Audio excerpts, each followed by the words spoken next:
Tanto tempo fa era la fata della Cialzina che con i suoi poteri teneva magicamente legati i sassi delle case. Quel segreto lo rivelò agli uomini in una notte di temporale quando l'avevano soccorsa ed ospitata, e gli gnomi agli uomini. Così fu costruita la prima fornace.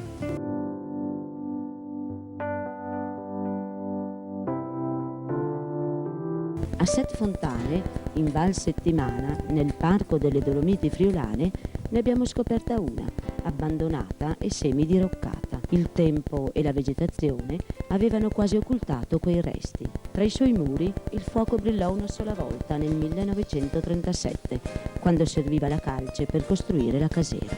Innalzata la costruzione, il fuoco si spense, i muri diventarono freddi e la fornace fu dimenticata. In primavera, con la partecipazione di numerosi volontari, si è provveduto a ripulire il sito e a riportare alla luce le vecchie pietre originali ormai coperte dalla terra.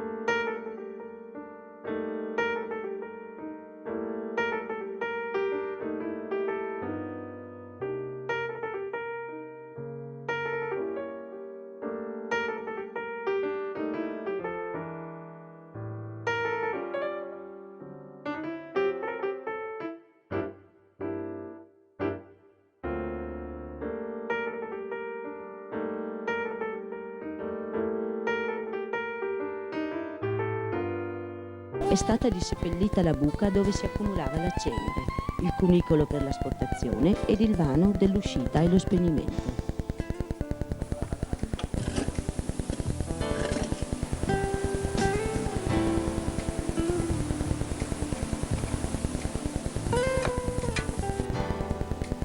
Mani esperte, ripetendo gesti antichi, hanno ricomposto l'originaria struttura.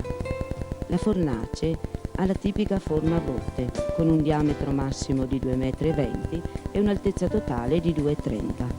È stata costruita sfruttando i due massi laterali che danno sostegno alla muratura e la rendono più solida.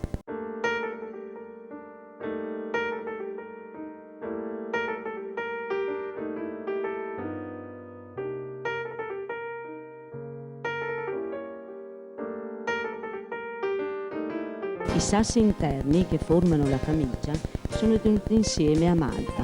La muratura esterna è invece a sé.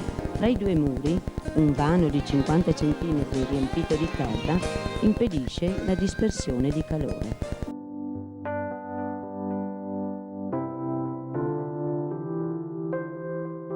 Solitamente tali manufatti sorgevano in prossimità di corsi d'acqua, poiché questa favoriva lo spegnimento della cenere e della calce quando doveva essere utilizzata subito sul posto. Inoltre è proprio lungo il greto del torrente che sono facilmente reperibili le bianche pietre calcaree adatte alla cottura. La bocca è orientata a sud-ovest, onde evitare le correnti d'aria.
Per caricare la fornace con la legna da ardere è stata ripulita la Valsettimana, tra Set Fontana e Lacusa, e recuperato il legno di una pineta rovinata da un incendio.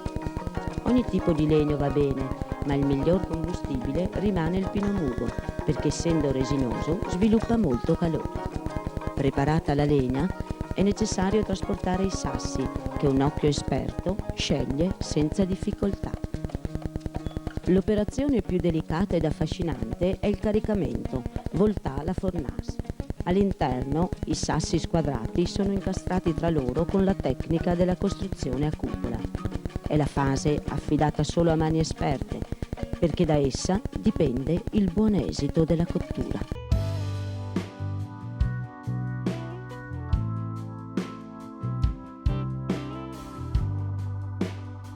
Raggiunta la bocca, una tavoletta ricavata da un tronco di larice consente di riprendere più in alto la volta.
Pietre su pietre si sale fino a quando rimane solo una piccola apertura ed un ultimo sasso al con, che è la chiave di volta, chiude la cupola. Sotto ad essa arderà il fuoco.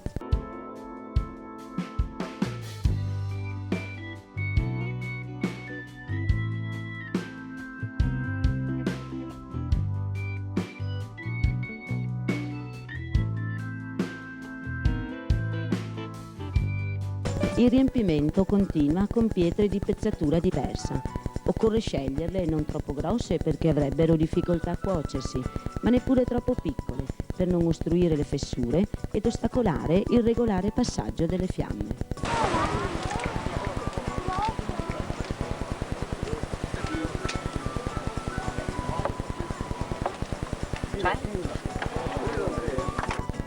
Padre Santo, da te discende la pienezza di ogni benedizione. Nella tua benevolenza benedici questa fornace, proteggi i lavoratori ed i loro strumenti di lavoro. Una preghiera ha suggellato, come vuole la tradizione, il momento dell'accensione.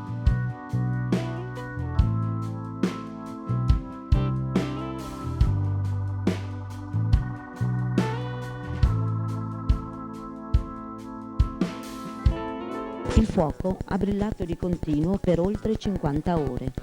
Quella bocca insaziabile ha divorato 90 quintali di legna che hanno spinto la temperatura a 900-1000 gradi. Nel processo di trasformazione il sasso cambia colore, assumendo una consistenza quasi trasparente e diventando a mano sempre più bianco. Quando è cotto non ne vuol più sapere della fiamma e la cede volentieri ad un altro. Il magico gioco continua fino a completa cottura di tutto il carico. Con una specie di barile ricurvo si asportava la cenere, poi la si spegneva e si svuotava il vano. fiamme che si sprigionano all'esterno assumendo una colorazione azzurrognola, l'uscita di un fumo sempre più chiaro, l'abbassamento di 10-15 centimetri dell'intero carico e il dissolversi dell'acre odore di zolfo sono i segni che è giunto il momento di abbandonare la fornace. Dopo un ultimo grande carico di legna si tappa l'apertura principale con pietre saldate a malta, quelle laterali invece con fascine, per lasciarla solitaria fino a completo raffreddamento. Trascorsa una settimana e abbattuta la porta, l'abbiamo svuotata, prelevando le pietre dall'alto e proseguendo dalla bocca. Nel passato erano le donne che trasportavano a valle la calce viva. Sulle loro spalle gravava il peso della gerla con gli spallacci di legno. Sulla pelle rimanevano le cicatrici delle bruciature provocate dalla polvere di calce che il contatto con il sudore faceva spegnere.